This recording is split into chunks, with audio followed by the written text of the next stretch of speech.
Okay, I just started the recording, so we're here on in our advanced Torah classes tonight, and we're going to continue on studying the Mishnah Torah and the Shulchan Aruch. But tonight we're going to go. Last week we were looking at Shulchan Aruch, not Rambam's Mishnah Torah. So I want to continue on that. We were in chapter 1, and I'm going to go ahead and share my screen.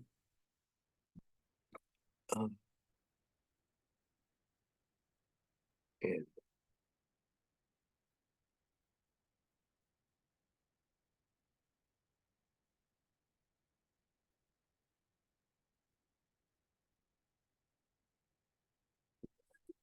move it up a little bit. All right, so now you can see.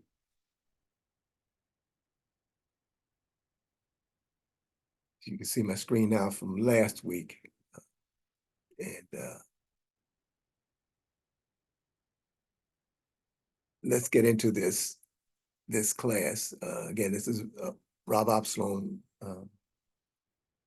Ha'anusim, and we're here.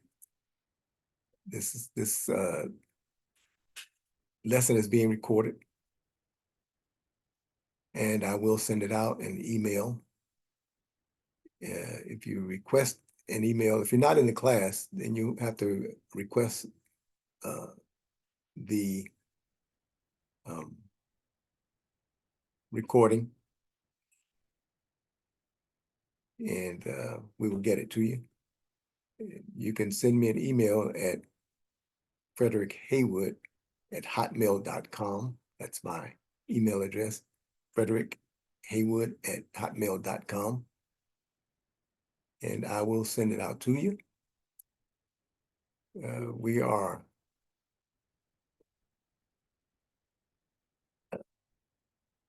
exploring some different things and making some observations on the different books that we've been studying from, which is one of the reasons why we're looking at Rambam's Mishnah Torah, Shulchan Aruch. And I'm going to have to mix a little Talmud in there and a little Mishnah in there as well from time to time. And I will also be quoting from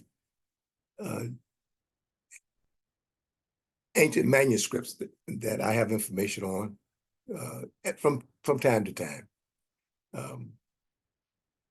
So again, if you have questions, because the whole intent is to provoke questions and discussions and to get you to do your own research to see if what we're speaking of is factual. My whole take on it is when I read something, and I read it from the ancient, the sages, then I allow for some information to be different or lacking because of what they were given or what they had at the time of the composition. Because remember that during the time of Constantine I said King James, when they put that version together, they excluded many of the writings, okay? But for us, the good thing is that in Kush or Ethiopia, they had a version with 82 books in it. And so a lot of the information that we have in the King James 66 books, we're lacking information. And that information could make a whole difference in the way you see things, the way you understand what our forefathers went through. And it helps with the prophecy. Because as I often state, if you want to know what's going to happen in the future prophetically, look at the past, and you will find that there is a repeat in different levels, but it's the same thing going over again.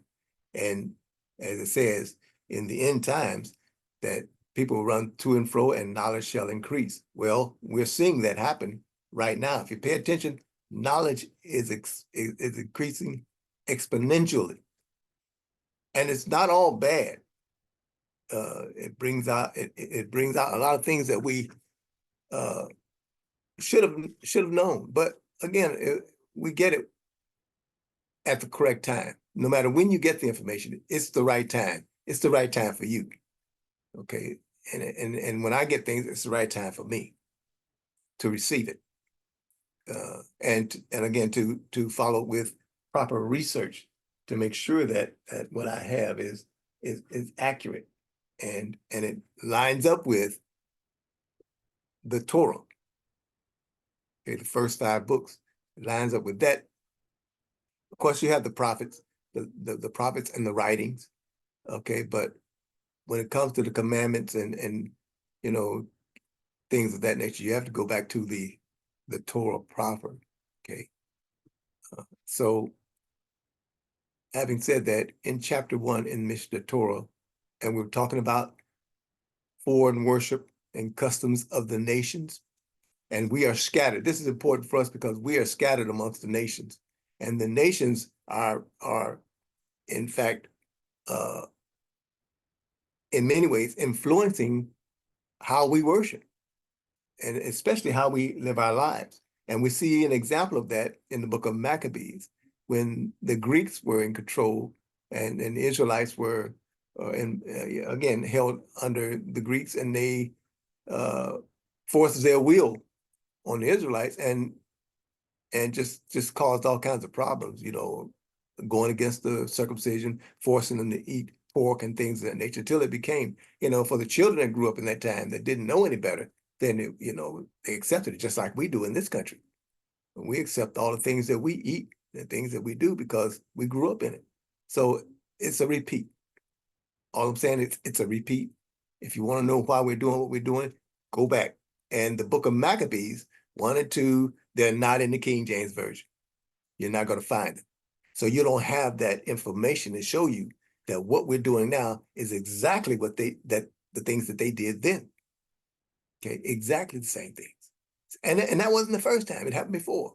Okay, it happened even before then. And you know, we go back to Egypt, it was the same thing going on then. Egyptians you know, had influenced the children of Israel so much so they didn't want to leave. Guess what? In Babylon, the children of Israel the tribe of Judah and Benjamin didn't want to leave.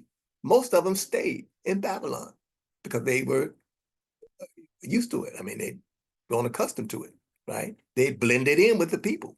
So, and that's what we are. We're blended in. They want us to call us. They want to say we're not African American or anything else, but we're just all Americans. And that is Yeah. a way of causing us to, you know, what do you call it? To blend in or to assimilate. They're comfortable. Yeah, Yeah. assimilate into society. Right. I ran into that when I was working in corporate America. Assimilation. We talked about assimilation a lot when I was in corporate America. So we have to deal with that. And that falls under foreign worship and customs. But if you don't know, you know, where you come from, if you don't know, and you don't know your language, if you don't know, right, your land, you know, who's going to, you know, where do you get your customs? You know, where do you get your you know, your traditions? Where do they come from? Because you're a white clean. You're a clean slate, blank sheet of paper. So, like they say, if you don't stand for something, you stand, you know, you stand for anything. Right? So, anyway, in the first chapter, we're going to finish get back into the first chapter. Where I left off is, let me just start here where it says the wise men.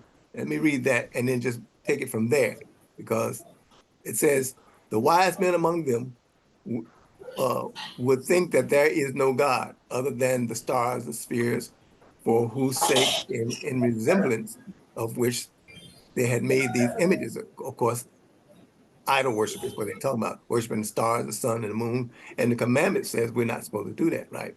As a matter of fact, if you're going into the book of Leviticus next month, and then you're going to get some more of it in you know, and especially in Leviticus, because that's the holiness book. The holy, how to live a holy life is in Leviticus.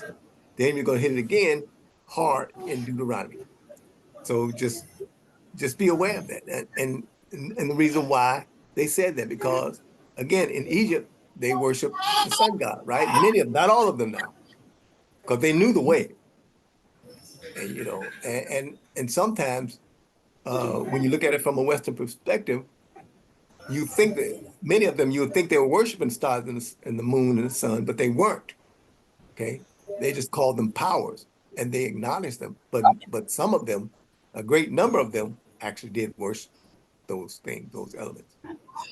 And in fact, last week, I guess, well, was it maybe a couple of weeks now, we had Rosh Kodesh, and one of the things we had to be careful of is because in Judaism, right, uh, or in in the way we go out and you're supposed to point at the new moon, and then you say this prayer, right, acknowledging the new moon. Well, we have to be very careful that we don't worship the moon, become moon worshipers. And you have to be aware that people are watching you, your neighbors see you going out, and they may think you're worshiping the moon. So you have to be aware of those kinds of things. And they call you a moon worshiper, and they used to say we ate blood and ate it, we were cannibals and things like that, based upon communion. So just be aware of that. But anyway, it says they worship images, and then the eternal rock was not recognized or known by anyone in the world, with the exception of a few individuals. For it says Hanok, right, Methuselah, Noah, Shem, and Ever, which is where we get the Hebrews from. So, and we oftentimes go back to these patriarchs because they were at that time, especially Enoch or Hanok. Is actually Enoch. We say Enoch is Hanok, but Enoch was like king, right? And Shem was called the king of what? Of peace, right? And Abraham gave him tithe. So, and Noah was called, and by the way, Noah was actually called a king as well. These were great men. And the reason why, and some of them called them gods. In other words, depending on where you went, they were called gods because of their knowledge, not because they were deified, but because of their knowledge. Okay. So Enoch, it says of him, he was teaching righteousness, and he passed that on to Methuselah. Methuselah, they don't have Lamech in there, but Lamech is in there. He wasn't as great, and then Noah, and of course Shem.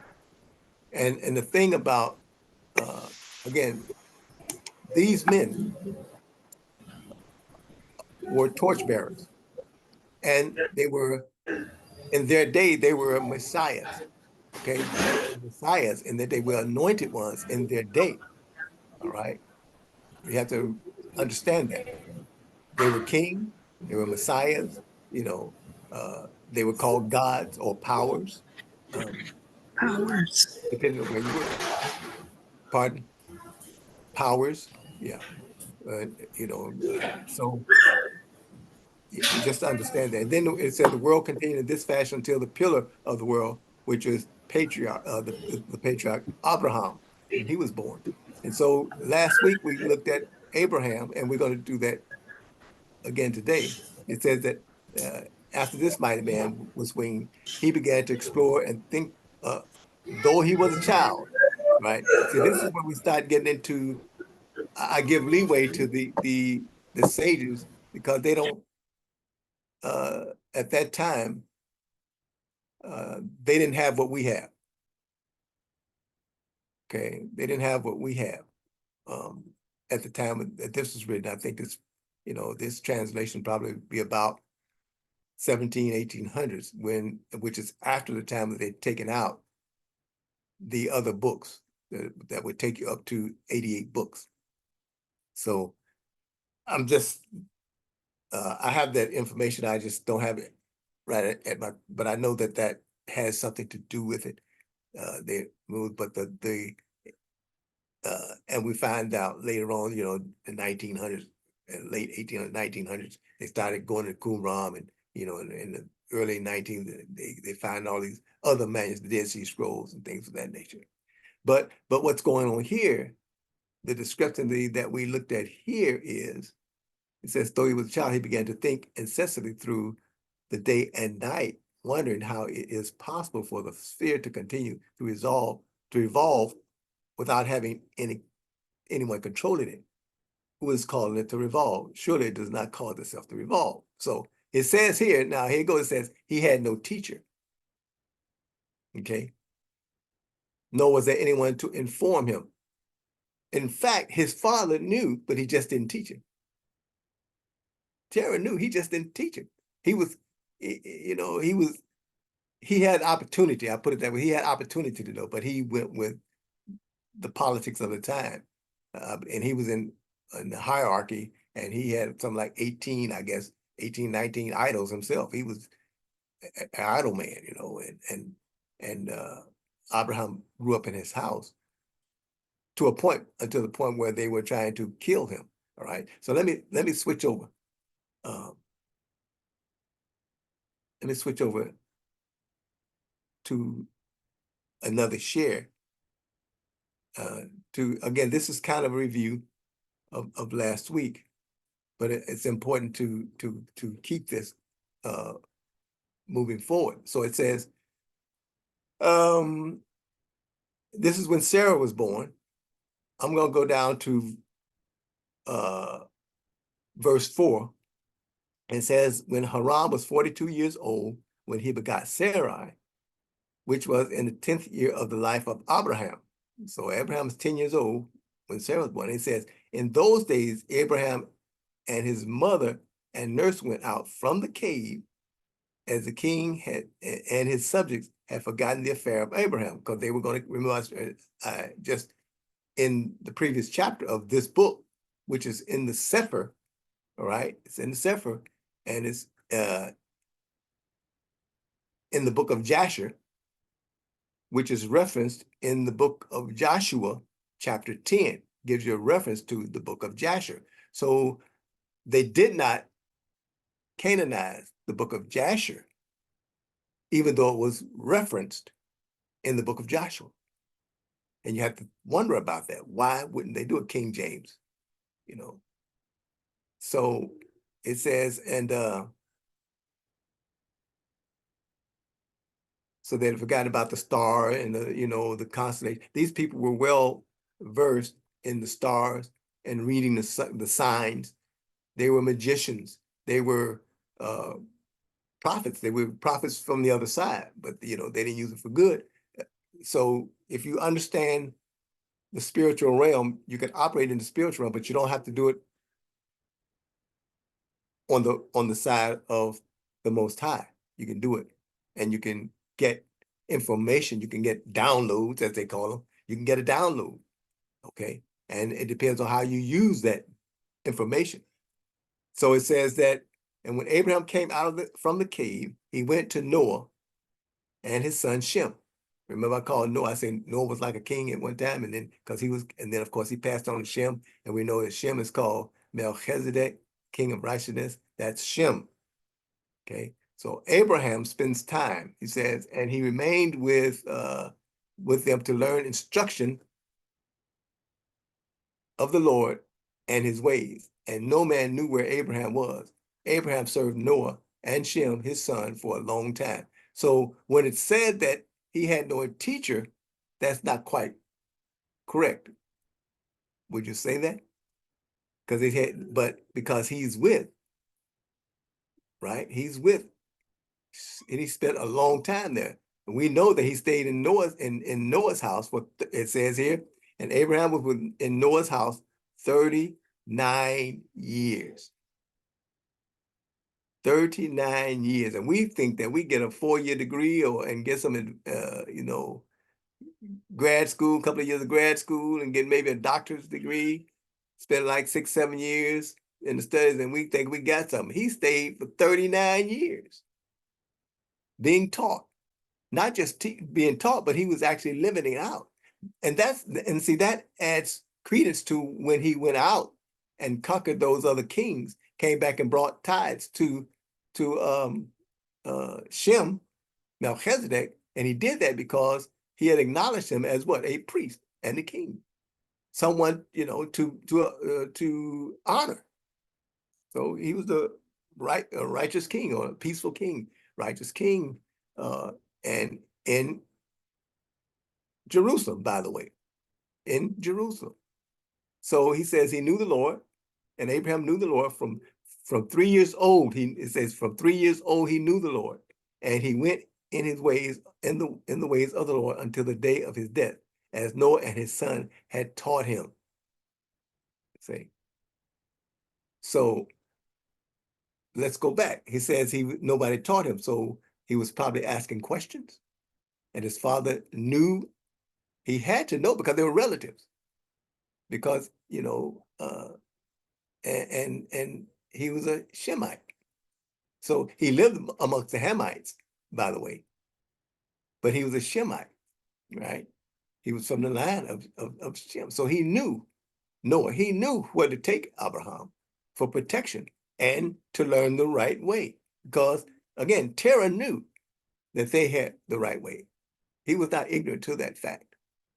He knew it. He just living a wrong life, right? And living it before. But his son, right? He made sure that his son got proper training. At the same time, he was in the cave. He was away from it, but he knew that he needed to know the right way. And that's just for me. I say he knew. Many times, fathers, want parents want best for their children. They want their children to be better than them. So, like the father, many times won't go to church, but he'll make sure that his children go, so they know the right way, right? You see that a lot of that. That's a thing that you see quite often. You see, the father may be an alcoholic, but he don't want his children to be. His father may be a drug addict. He don't want his children to be that way. We want our children to be better than us. Okay, no matter what, we still want them. Okay, so we have to see that foreign worship was going on around, and Abraham was taught by Ham, not but by Shem and Noah. All right, so let's go back to the Mishnah Torah. I wanted to get that out, that Abraham did have instruction. And by the way that things are set up, it's set up so that men or people are to carry the torch. The Father could use angels, or he could just, but he wants us to have our hand. He wants us to have some skin in the game. All right. He wants us. That's why, we see that Enoch was teaching other men, and he taught people all around. Many of them walked away and didn't take the teaching. Methuselah, the same thing. Noah, of course, he preached, and of course, only 3 of them, he and his 3 sons and wives escaped the flood.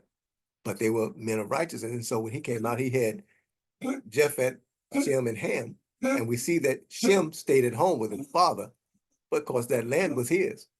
He was in Jerusalem. So the land was actually their land. It was called Canaan because of Canaan, and those people were there, but it actually belonged to Shem. All right. And so that's where they were, in the land, being taught. Now, Ham and Japheth both had opportunity to have the same teaching. And we know that Ham, for the most part, kept the teachings, but he was in Kemet, right? Or Al-Kabbalah, if we want to call it that way. But he was in Kemet, in the land of the dark skin. And they had, again, the seat of knowledge and the initiation into esoteric teachings or knowledge, the esoterics, where they will probably, Nimrod got his power from, because there's the whole backstory behind him taking the clothing that belonged to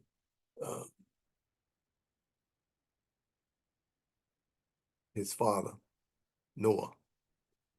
So I'm trying to find my share button here.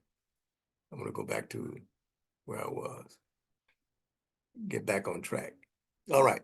So we understand that Abraham was taught by Shem. And it says that Abraham was 40 years old when he became aware of his creator. And that, again, is not accurate. Abraham was 40 years old when he became aware of his creator. It is not accurate. We know that it's from a youth. His father, he came out of the cave. His father took him to Noah and Shem. So he was aware as a child in his teachings. They didn't wait till he was grown to teach him. The whole purpose of him being with them was to be taught the way, okay? It says, and when he recognized and knew him, he began to formulate replies to the inhabitants of Kasdim. So for us, what this means for us is the teachings have been handed down through the ages to us. And they are the same teachings for the most part. We're finding out now that the basis of, or the foundation is enough. But when you have things, when you read the scripture and you see these things and you don't have the other books to go along to give more background, you can miss a lot of meat, all right? And that's just a part of some of the things that we have missed. But we, again, those of you that have the Sefer or the copy of the Jerusalem Bible or a copy of the Ethiopian full Bible with the 88 books, some have 82, then you can get, again, more information. In my earlier days in the 70s, I had the Jerusalem Bible and it had all the books in it. And it was a Catholic Bible, the book that it was the Bible that the Catholics use. That's why I know that they have it, because I've had their Bible, and you know, and I was exposed to those writings before then. Okay, before in the 70s. So it goes on. That's going down, and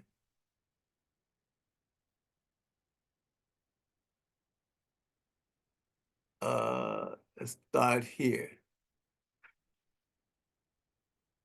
Now remember I said that it's up to us. It's up to men to teach other men. The word is passed on through men, okay? So it's, and talking about Abraham, it said he would go out and call to the people, gathering them in city after city, country after country, until he came to the land of Canaan, proclaiming God's existence the entire time. So for the time he went back to where his father was as an adult, and at that time they had forgotten about him, he began to teach, just like Enoch did. Enoch did the exact same. He would go out, and the men, the kings of the earth, the leaders of the earth would come to him to be taught righteousness. And what did he teach them? He taught them the commandments both of the earth and the commandments that rule in the heavens. He taught them, and he wrote thousands of books. I should say, let me just put it that way. He wrote hundreds of books.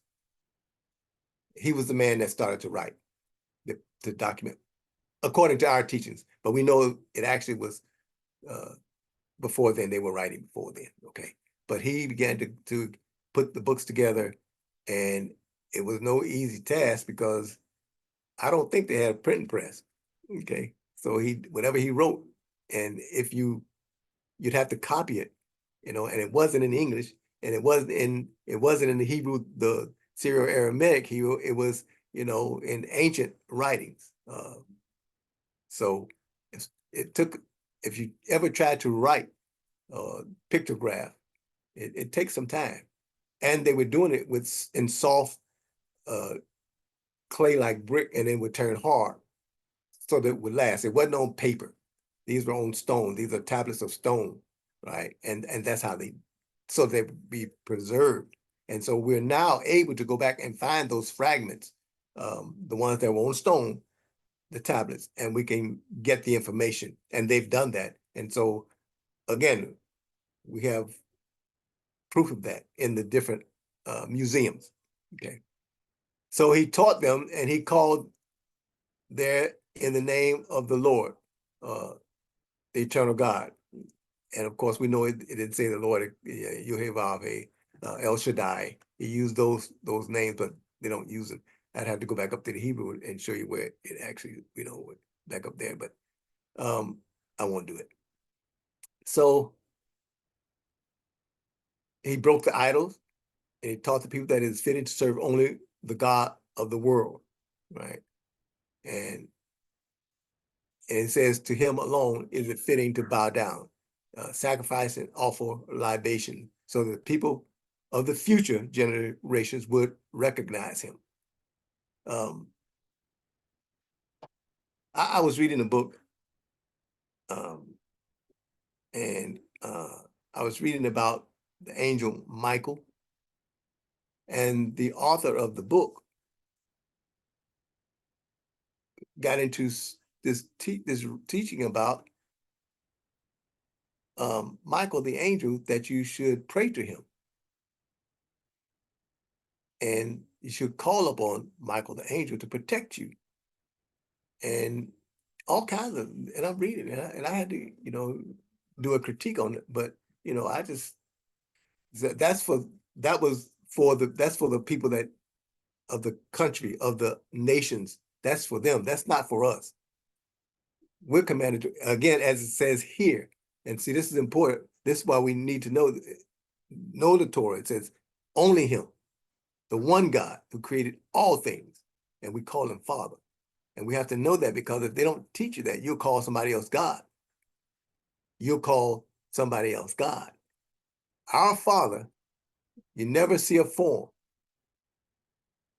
no shape, no visage. You'll hear a voice, and you see the effects of his power. But a physical appearance, you do not see. Okay? You see fire representing him, fire, but we don't.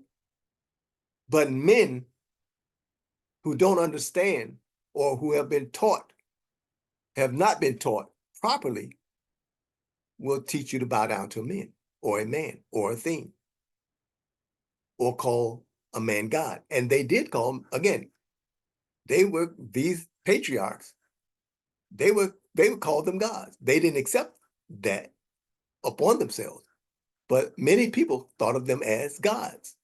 Okay? And if you don't think people don't worship men as gods today, let an important person, a very famous person, show up and see how many people be running, and they'll be killing, falling, trampling each other, trying to get to them. Why go to a musical concert and look back at some of the old concerts and see how the people acted? That's worship. You may not, you not think that, but that's actually worshiping those people, and they worship them. If you worship, that means it's a God. You may not, you don't even know it. Okay, you don't even know it. Okay, because you've lost your heritage. You're right. You lost your culture. You lost your language, and you reject the teachings of Abraham, because you're told not to study Old Testament because of the law. It's under the law, and the law is a curse. That's what is taught today. And it goes against the foundational teachings that have been here since the creation. You have to be careful of that. Sounds good, it tickles, but it's not true. Okay. So it says, okay, I'm going down. And he planted in their hearts the great fundamental principle, composed text about it, and taught it to Isaac, his son. Again, we pass it on. What do we say in the Shema? We're supposed to teach it to our children. When we're sitting at home, we're walking on the way, whatever we're doing, we're supposed to pass it on.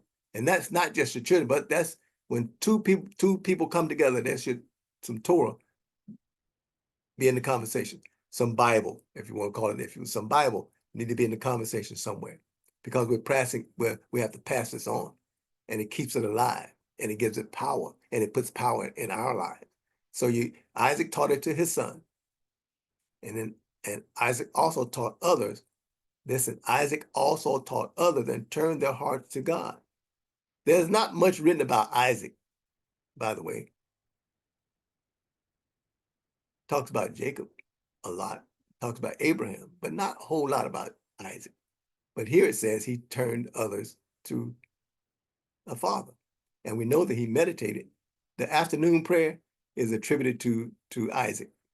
That noon prayer, the prayer that Daniel prayed, is attributed, that time of prayer is attributed to Isaac, if you didn't know that, he said. So he also taught Jacob and appointed him as a teacher. So another thing you have to understand about this is Abraham took Isaac to Shem to be taught. Isaac, when he had Esau and Jacob, had a desire to take both of them to Shem, but Jacob went, Esau didn't. So Jacob had the foundational teachings, whereas his brother, his twin brother, didn't go. And you see why it says that that the father loved Jacob and hated Esau. That, it wasn't as if he hated him. It's just that Esau chose not to obey and live by the laws of creation. That's what it was. Okay. He chose the worldly way. That's why they say he was a man of the earth, because he was like many men, many of us are. We're just gonna work, and we don't, put that God thing to the side. A man of the world. Okay, I get it on my own. But Jacob was a man of tents, meaning that he was a man that went after the word. Okay, and again, he was appointed as a teacher. So Jacob taught others. All right. And the reason that these patriarchs, and the reason why we teach, is so we can show people the proper way so that they do not bow down to the customs of the land. If you're wondering why I'm going through all this, the sole purpose of this is to show that the passing down of the teachings from the ancient days are coming forward today, and our job is to make sure that everyone we're in contact with that will receive it, we give them this foundation so that we don't change it, because our Father doesn't change. You see, Father doesn't change. His word doesn't change. The commandment it's not changing. So we teach Israel, those that are going to Yah, we teach them the way, just like Abraham gathered those souls that he won, and those souls were people. Now they try to say that he did some other things, some created beings, Golim, but no, that's not what he did. He taught them the way, and they followed him. Okay, he taught them properly. Yeshua did the same thing. He taught them, and they followed him. And so that's how it's done. You teach, if you teach one person in your lifetime, you have saved souls, 1,000 souls. If you teach one, because that one person you taught may go in and get 50 or 100, or he may become a great teacher, or they may become a great person in the word. So we teach. When we have opportunity, we teach. You don't have to be a scholar, but if you know the basic, and you teach the basics, and you teach righteousness, stay the course of what was passed down, Abraham, Isaac, Jacob, going all the way back to Enoch, all the way back, okay, to Seth, when men began to call upon the name of the Lord, back to Seth. All right. So it talks about the stay of the Israelites in Egypt. Of course, you know what happened. They picked up some of those ways. That's why they got the golden calf. All right. So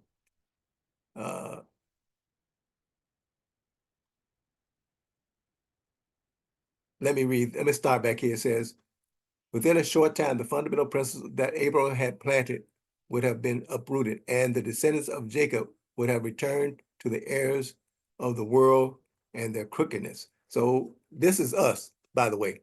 This is talking about, it's not talking about the children of Israel in the land, it's talking about us. All right. Because during their stay in the diaspora, right, they began to forget their identity. Right. Remember what happened in Benin? Does anyone know? This is a question. Does anyone know what happened in Benin? We talked about this maybe a couple of weeks ago, maybe a week ago. In Benin, when the enslaved were leaving to go to the various places in the world. Do you know what happened in Benin? Remember the tree of forgetfulness, the tree of the curse, right? That curse played out. Never prosper, as a people, never prosper, forget your land. Do we remember our land? Always be on the bottom. Do you find us at, at the worst places in societies where we go, even though we're intelligent and have everything it takes to get there? We still have challenges as a people, not individuals, as a people, okay? And it's because we lost who we are. So the children of Israel at that time had began to lose who they were, okay? They went in full knowledge, but over the time, 400 years, and most of that 400 years was in good, they were in good standing, right? And, they knew the way, and they were there, and over time, we were in the US, what, 400 years, and look, right now, we still don't know. The same 400-year period. Think about it. They began to eat and drink and think like the Egyptians. And what did we do? We began to eat, drink, and think, and actually worse. And that's where we are. So when you read this, look at your history. As an Israelite, this is your history. And it's repeating, and we can change it. When we know the history of who we are, when we can see ourselves in the scripture, we can make the changes. See, we're here. It says, when the Israelites, when the Israelites extended their stay in Egypt, however they learned from the Egyptians deeds and began to worshiping the stars as they did. Okay, that's when you forget who you are. And with the exception of the tribe of Levi, they knew better. Okay, and he says there's an anointing in the Levitical tribe. He says, who clung to the mitzvot of the patriarchs. The tribe of Levi never served false gods. Okay, that's the narrative. They never served false gods. And if you go to Madagascar, if you get a chance to go to Madagascar, there are Levites there. There are some Levites there, and they still have the way. Never lost it in Madagascar. It says, within a short time, the fundamental principles that Abraham had planted would have been uprooted, and the descendants of Jacob would have returned to the errors of the world and their crookedness. Think about us. Don't think about in Egypt. Think about in the United States where we live. I don't know about Britain. I don't know about South America, but I know about here. Okay. He says, because God's love for us and to uphold the oath that he made to Abraham, our patriarch, he brought forth Moses, our teacher, the master of all prophets, and sent him to redeem the Israelites. Because there were no Jews in Israel, in Egypt. There were no Jews. So that's, I call it a misprint. I call it a misprint. It should say Israelites. And whenever we get to a certain point, the Father always sends somebody with the word. And today, see, the thing about today is, it's not just one person. There are many people trying to get us to return to the Torah. And it's not an easy thing to do. It's not easy to do. People have been so rooted in the customs of the nations that they will go to war rather than go back to the ancient path, the correct path, the path that we're supposed to walk.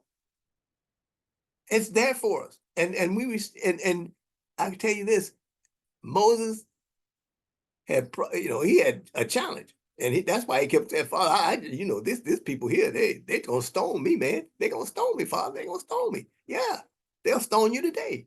He says, and then he says,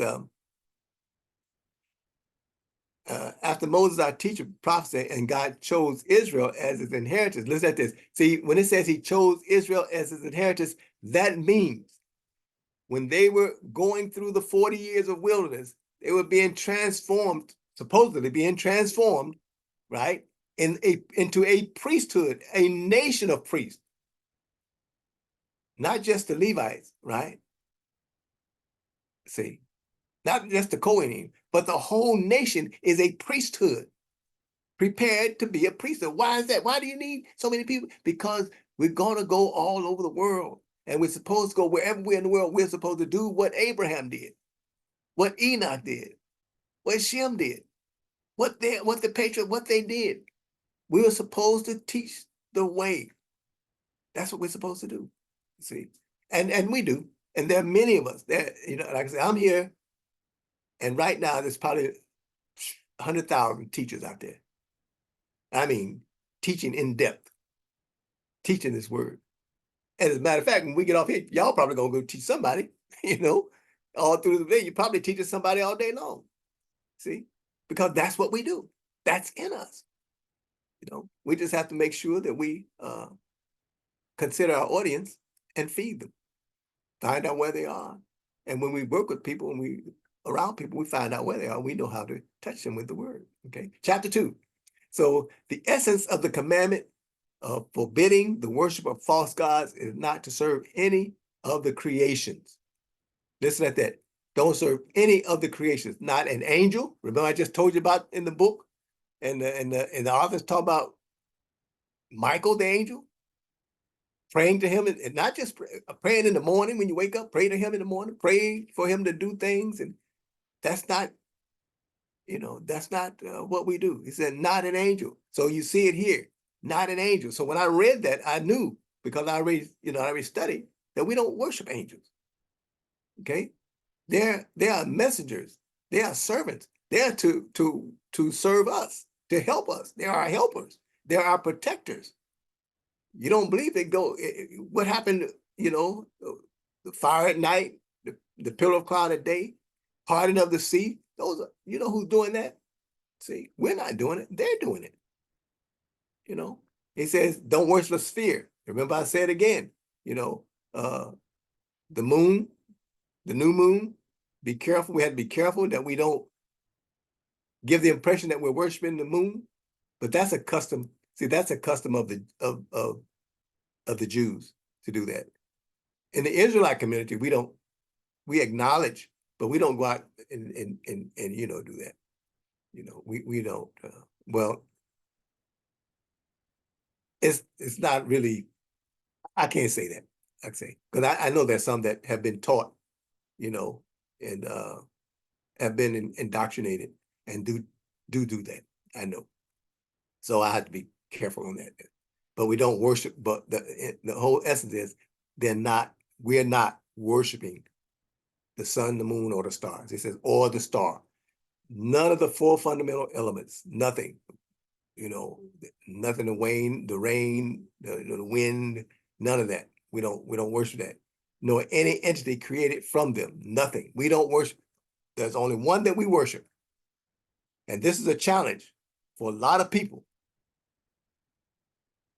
And so this challenge for a lot of people. And I have I've heard it out of the mouth of my friend, good, longtime friends, have a problem with this thing. There's nor any entity created from them, even if the person worshiping knows that Yah is the true God and serves the creation in the manner in which Enosh and the people of his generation worship the stars. Originally, he is considered to be an idol worshiper. So, Enosh, right? During the time of Enoch, not Enoch, this Enosh, this is a different person, right? All right. So they were, again, in that generation, they worship the stars and the moon, and people do that today. And they worship, again, like the angels, they worship, Now don't get that confused with a person calling, no, I'm not gonna do that either, because that could give somebody the wrong impression. When we were in Ghana, the first time we went to Ghana, I guess, and there was a young man came, and he said something to the effect of, we did not want to offend the river god. Okay. The river, he don't want to offend the river god. Now, culturally, I'm thinking he's just thinking about it as a power and having respect for the river, not throwing stuff in the river, and not mistreating the water. But in another frame of mind, does he bow down and worship a god of the river? See, those are the things you have to, you be aware of. But people do say that the god of the air, the god of the wind, they do that. They still do that in different cultures. All right. But there's only one God. And we're not to even make mention of the names of the other gods, small g's. We're not even supposed to mention their name out of our mouths. So it says the Torah warns us about this, saying in Deuteronomy 4:19, lest you lift your eyes heavenward and see the sun, the moon, and the stars, and bow down and worship them. The entities which God apportioned to all the nations. This implies that you might inquire with the eye of the heart, and it might appear to you that these entities control the world. Say again, the God of the water, right? The God of the wind, thinking that they control the world. It says, having been apportioned by God to all the nations to be alive. So they're there for signs and for seasons, but not to be worshipped. Sun, the moon, the stars are there for signs of a season, and they help us in navigation, but we don't worship them. The stars, if you're a navigator, you know how to read the stars, to know north, south, east, west. You know what season you're in based upon the position of the stars. Our ancestors do it. You look for the North Star, look for the Big Dipper, look for the Small Dipper. If you look north at a different time of the year, it's going to be somewhere else. It's not going to be in the same place. And so when you get used to knowing what you see where the stars are, you'll know what season you're in. All right. That's our ancestors were good at. And not only, the Native Americans had it down to a science. The Mayans had it down to a science. The people that came before us, they had it down. They knew how to look at the stars, and they charted the sun in different positions to determine how the animals would be reacting. It's the seasons changing, the equinox. They knew that, and they could look at the way the sun went across the sky, right? And that's a Native American thing. Okay, they're good with that. Okay, they know that. They still, right now to this day, still can do that. Okay. So, and they do call it the God of this, but they worship only one God, but they call them the powers, the powers in there, but they only worship the one God. But they acknowledge the others, they call them like a God, but they don't worship them as gods. Okay. It says that,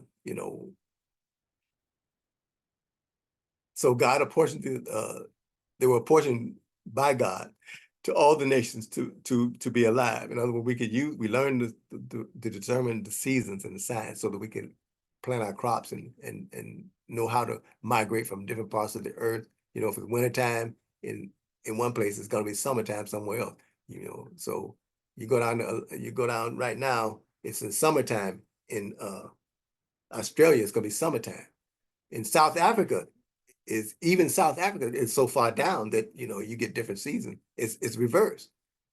You see, so it's and no matter where you are in the world, you can determine the seasons. Okay, it says so they're allowed to exist and not to cease existence, as is the pattern of the other creations with the world. Therefore, you might say that it is worthy to bow down to them and worship them. So he says, don't worship him. Don't worship them. They're not the creator. They were created by the creator. Okay. And we don't worship them. Other nations will do it, we have to be careful because of where we are. And the best way to keep from getting caught in that trap is to know what it says in the Bible. More notably, in the first 5 books, it gives you the foundation of what not to worship and not to follow the ways of the nations. We're commanded not to follow the ways of the nations. Don't follow them in their customs and their ways.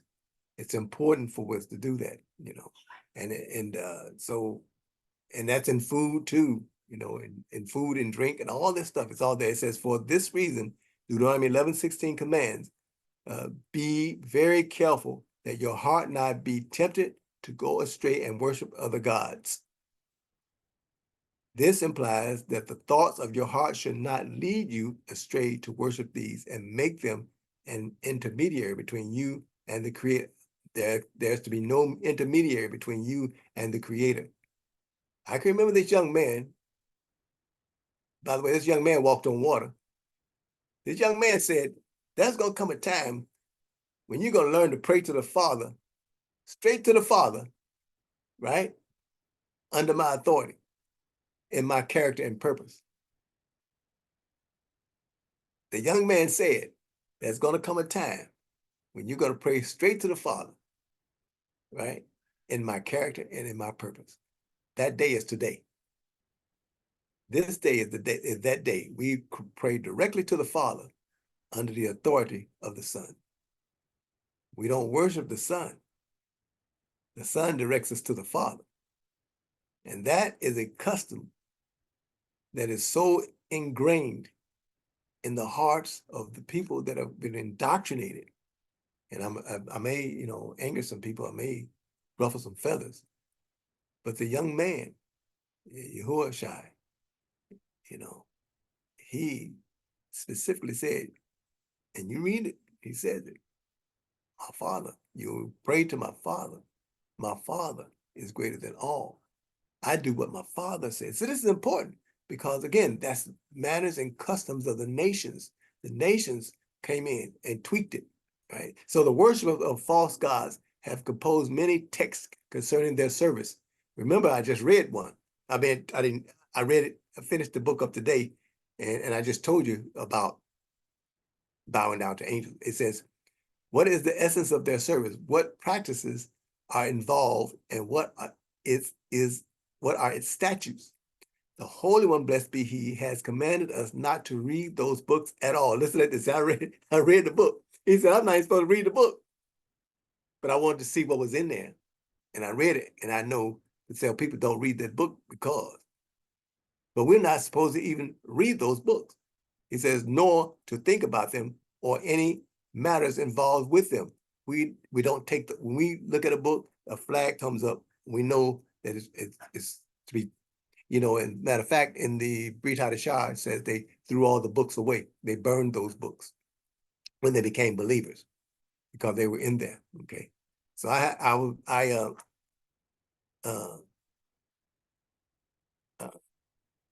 I made an agreement that I would read books and give them a critique on the books. That book, yeah, that was one of that was in the stack. All right, it says, it is even forbidden to look at the image of an idol. Leviticus 19:4, right? Don't even look at, don't gaze upon it, don't. And those are there for safeguards. They are safeguards, okay? Do not turn to idols in this regard, Deuteronomy 12:30. States, be careful lest you seek to find out about their gods. Curiosity, right? Pleasing to the eyes, you know, saying, how did they serve them? This prohibits inquiring about the nature of their service, even if you yourself do not serve them. We're warned, these are warnings that we're not to do those, not even to inquire about them. He says, the matter will ultimately cause you to turn to the false god and worship it as they do, as the above verse continues, so that I will do the same. You do not want to get caught up in it. know the signs of those things when they start to take you away. Again, like this one particular book, you trash that thing because it's there, and it's not the only one. I mean, you have to be, be aware.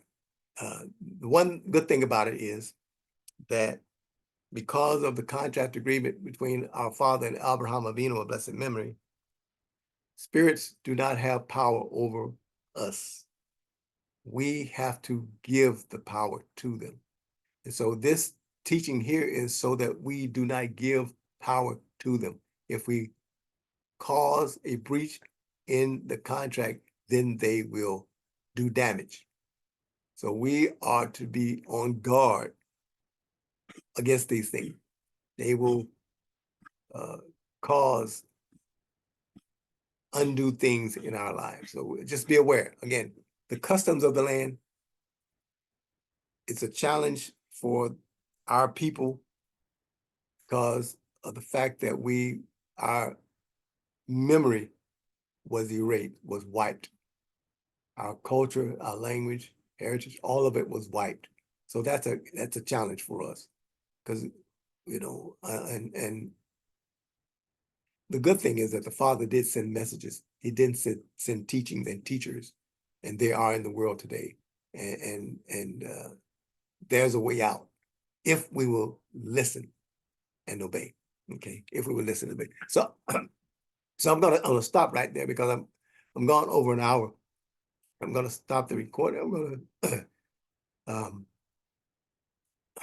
my goodness. I'm gonna stop it there because I'm going over time. And